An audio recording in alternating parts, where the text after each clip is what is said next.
again, and welcome back, everyone. Let's jump straight into what's happening in the cosmos. So, as I mentioned last week on the podcast, Mercury stationed direct in Pisces on Monday, which was yesterday. So, we can expect to see more intuitive communication, where for the past few weeks it may be felt forced. And we will be seeing lots of big ideas too. Pisces is an emotional water sign, but it's very intuitive and very kind of like head in the clouds. Venus will be joining Mercury with going direct on Saturday, the 12th, also in Pisces. So expect more compassion and romance in your life with that too. It's a great time for relationships to grow and blossom. We also have the full moon in Libra on Saturday, and this will be clearing out any areas where there isn't balance in your life. Libra is the sign of balance and justice. It's represented with the scales. So with the full moon energy being in this sign, we will be looking more towards inner harmony and clearing away all of the things that don't support that.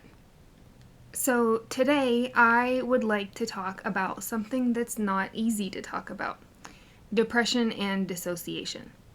These two things, especially together, can be incredibly isolating, and I know there are people out there who might be feeling this, but not have the words for it.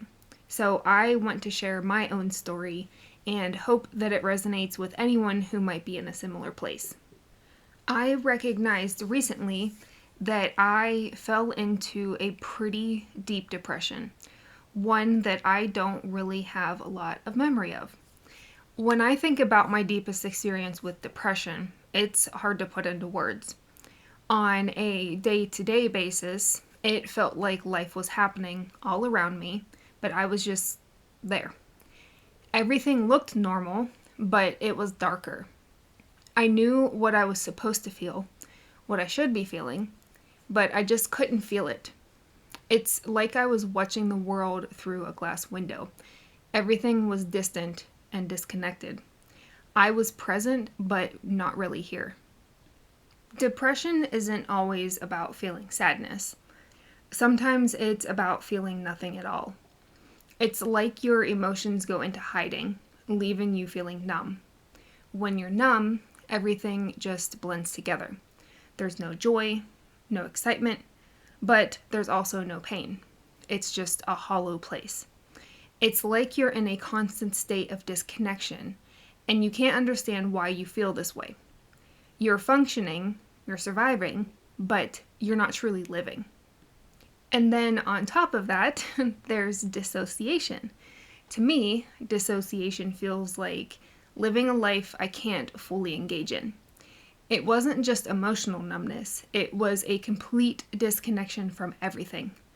My mind knew what was supposed to be happening around me, but I couldn't tap into the feelings I knew should be there. I couldn't connect with the people I was spending time with, even though I was physically there with them. It felt like I was just a spectator in my own life. Dissociation isn't something that happens in one singular clear moment. It's gradual, and at first it might just seem like you're tired or distracted, or maybe just not fully engaged in things. But over time, that feeling of being disconnected intensifies. It's almost like you're standing outside your own body, observing yourself as if you're not the one living this life. Your actions might be automatic, like brushing your teeth, doing your work, cooking dinner, things like that. But there's no emotional connection to any of it. It's all just motions. You can be surrounded by people, be surrounded by love and support, and still feel completely alone because you're not connected to anything in that moment. That was my experience. You don't even really realize it's happening at first.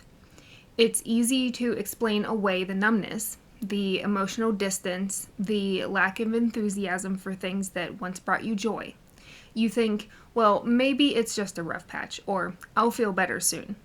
But what happens is that the longer it goes on, the more your life becomes a blur. Time starts to feel like it's slipping by, and you're just floating along with it. That to me is dissociation, a state of where your mind and body are operating on autopilot, but your soul, your true sense of self, has checked out. You're not truly living, but you're not dead either. You're just kind of stuck in between. And the worst part, it's so isolating. It's easy for people to see someone who's struggling with depression and offer sympathy. But dissociation? It's harder to see, even for the person experiencing it. You feel invisible, like you're walking through life, but no one can really see the real you because you're not even there. I can't pinpoint the first time I noticed that I was dissociating this particular time. It was more like I started seeing it in hindsight. I remember a time when everything around me was falling apart, and I couldn't understand why the world just kept moving forward. It felt so unfair, like everyone else was carrying on with their lives while mine was stuck in this painful pause. I couldn't even give myself the grace to be a victim. I knew that wasn't the way out. But deep down, I felt like I didn't belong anywhere anymore. I began to distance myself from people, from my friends, from my communities, even though I couldn't see at the time what I was doing to myself. I blamed others for leaving me behind. I was living like a functional robot. I have always been the type of person who is kind of a functioning depressive. I can do my necessary tasks like hygiene and chores, cooking for myself, things like that. But I don't even remember doing them. I felt like I was watching myself live, but I wasn't actually there. It was exhausting and, to be honest, very disorienting. The hardest part of all of this is that I lost myself, and I didn't even realize that I had lost myself. I didn't know who I was anymore. I was just a body doing tasks. My soul felt like it had disappeared. I didn't feel worthy of existing. I didn't feel needed. And that's the thing, right? We all need to feel needed. I didn't know how to ask for help, but I desperately needed to feel like I mattered to someone, to anyone. It's like I'd convinced myself that my life didn't have a purpose. I convinced myself that if I disappeared, no one would notice. But the truth was, I was clinging to anything I could hold on to in that emptiness. And I didn't know how to stop. You become so disconnected from everything, your emotions, your actions, even your thoughts, that you start to forget who you really are. Who was I before the darkness? What made me me? At first, I didn't know how to reconnect. I had lost track of myself for so long, I didn't even know where to start. But little by little, I realized that in order to reclaim my life, I needed to reclaim my identity, my essence. I wasn't just a body walking through the motions. I wasn't just a collection of habits or labels or roles. I was more than my depression. I was more than my struggles. And while it took time to realize this, the process began with one simple question: what makes me feel alive? I had to start by taking the smallest steps to remember the things that used to bring me joy or peace. And no, they didn't immediately bring the excitement or meaning they used to, but I kept at it.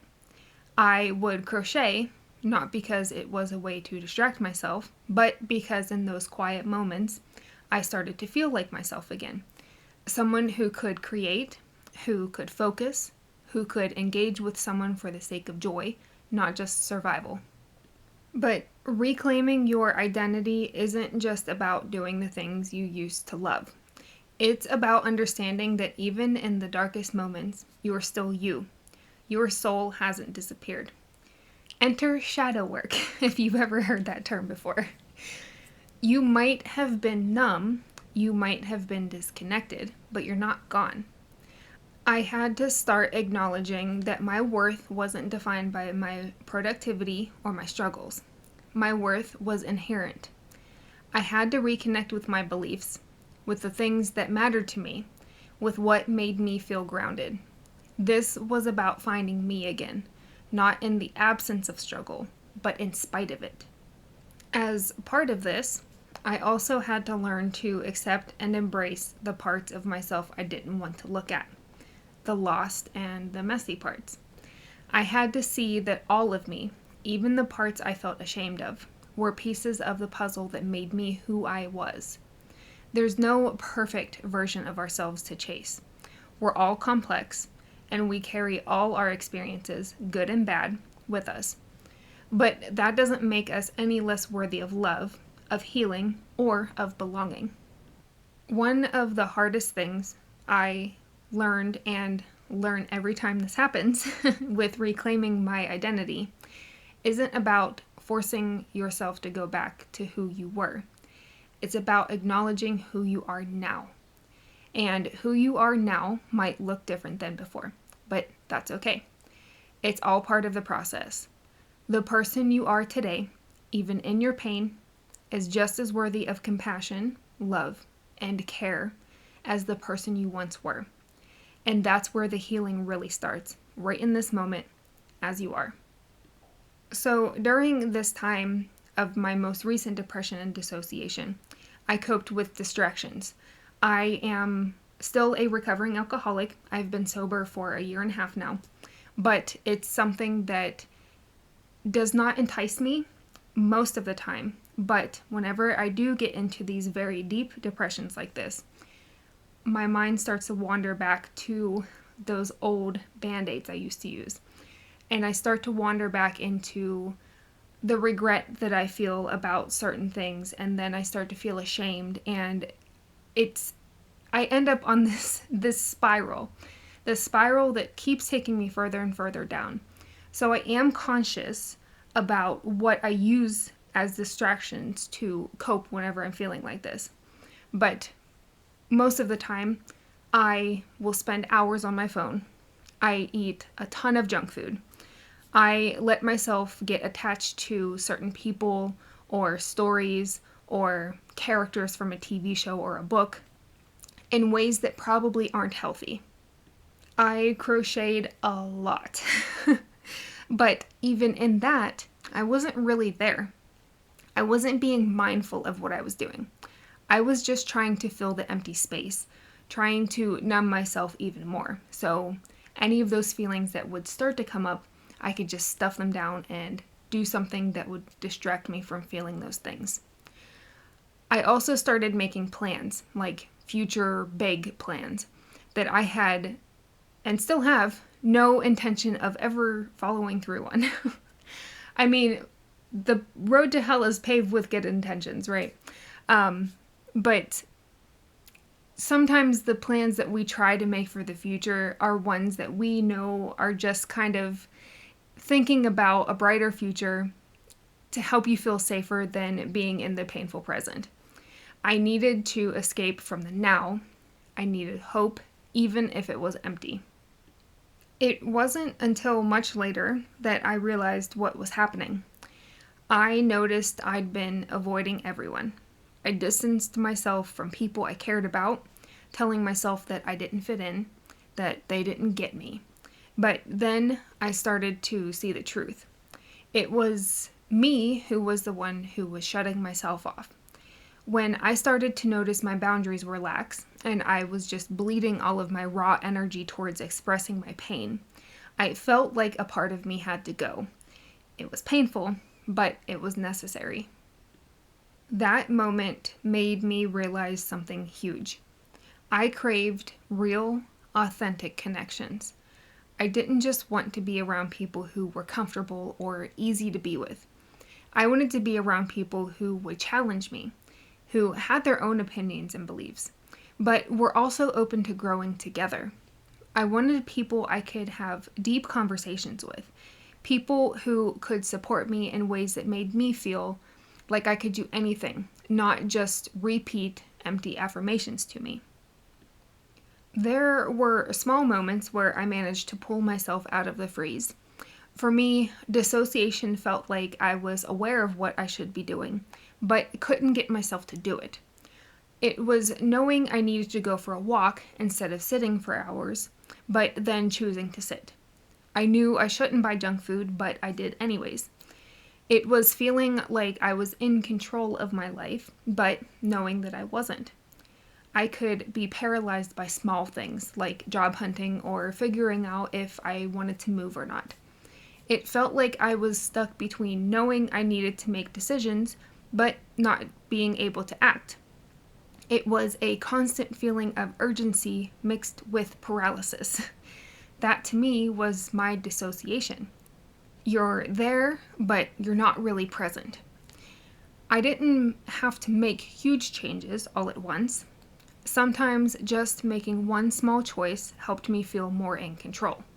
Like when I was craving junk food, I chose to make a big salad instead. Or when I felt overwhelmed by sitting still, I'd get on my walking pad and crochet while moving. And even though it seems impossible, I booked a trip to a place I have been researching on possibly moving to, even though I had no idea how I can afford it. That was a big shift for me. It was like I started trusting that coming back to myself mattered more than worrying about debt or how things were going to work out. I know it can feel like you're stuck in the dark sometimes. Like the weight of the world is just too much, like you're drowning in your own thoughts, like everything you try to do to escape the numbness and the pain doesn't quite work. But let me tell you something. Even in the darkest of times, there is light. Sometimes that light feels very small, like a tiny flicker, but it's there, and it's worth fighting for. The road to healing is hard sometimes. It's messy, unpredictable, and often filled with setbacks. But I've learned that the process of rediscovering yourself, reclaiming your peace, and rebuilding your life is a journey that's worth every step, even the painful ones. You might not be able to see it now, but every little choice you make, every small moment you reclaim yourself, is a victory. It's all part of rebuilding your foundation. And before you know it, you'll look up and realize just how far you've come. Even in the moments when the weight of everything feels overwhelming, I want you to remember this. You are so much stronger than you think. The fact that you're here, listening, still breathing, still fighting, means that you haven't given up. And that, in itself, is a powerful testament to your strength. There are times when you might doubt yourself, when you feel like you can't keep going. But I promise you, healing is not linear. It doesn't always happen in a straight line. But every step, every decision you make to take care of yourself, to connect with others, to acknowledge your worth, those are the moments that build the future you're reaching for. There's a whole world of possibilities waiting for you, even if it doesn't feel that way right now. And most importantly, you're not alone. There are people who care. There are communities of people, just like this one, who understand what you're going through. There are hands outstretched for you to hold, even when you don't know where to turn. It might take time to find them, but they're there. And you are worthy of the love, the care, and the connection that will help you heal. So take a deep breath. You don't have to have all the answers today. You don't need to fix everything in one go. But know that every moment you take to love yourself, to trust yourself, to grow, is bringing you closer to the person you are meant to be. The light will get brighter, and you'll get there. If there's one thing I want you to take from this today, it's this. You are the most important thing in your life. Not your money, not your job, not your house, not your relationships. You are. Your soul, your mind, your body. If something disturbs your peace, whether it's your thoughts or your circumstances, something needs to change. Don't let anyone tell you that just thinking positive thoughts will solve everything. You have to face your feelings, accept them, and process them. It's okay to feel everything. If you need help, ask for it. Don't wait for others to reach out to you. If you want to connect, ask. Sometimes the hardest part is asking. The worst they can say is no, and at least you'll know who isn't meant to walk with you. Authentic connections, even if they are few and far between, are far more valuable than a lot of shallow, constant ones. And please, don't put your health on hold for later. Take care of yourself now. Laugh deeply, cry freely, and love yourself, especially when you're in the darkness. Those dark parts of you, they're beautiful, and you're beautiful. You're worthy, even when it feels like you're not. Thank you so much for listening today.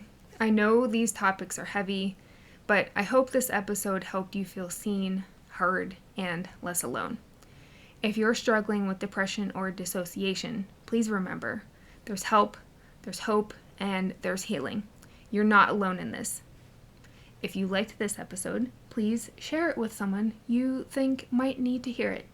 And as always, take care of yourself. Drink your water. I'll see you next time.